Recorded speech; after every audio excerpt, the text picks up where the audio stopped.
Morning. Good morning. World War II is filled with stories. Some sad, some happy, some just make you sit in awe.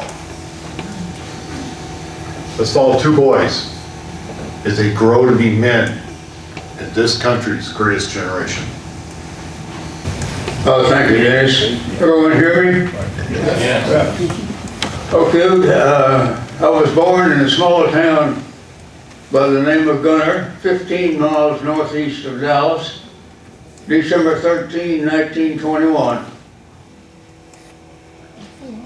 I soon realized that farming was not going to consume my life. When I was 18,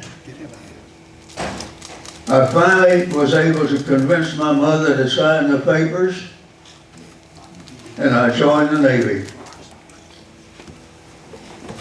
When I reached San Diego to start my boot camp training,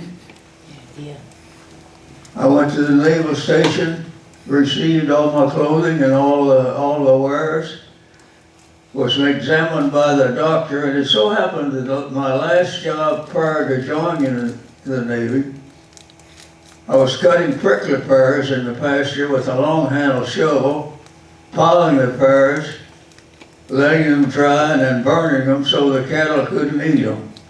I had calluses on my hand as you couldn't believe. The doctor looked at them and said, "What in the hell have you been doing?" He also told me then I had appendicitis. I was sent to the Naval Hospital, and believe it or not, in that era, I spent 1 month in the hospital with just an appendix removal. I then went to boot camp. Boot camp, if you've never been there, it's very strenuous. It's necessary. It teaches discipline. It turns a boy into a man. You drill all day, swim, box, look at silhouettes. You have your evening meal, wash all your clothes, and hang your clothes out on a prepared clothesline. And they had better be tied with a perfect knot or you'll pay for it the next day. My mother, when I was 7 years old, in fact, I remember people talking about Lindbergh when he made his trip.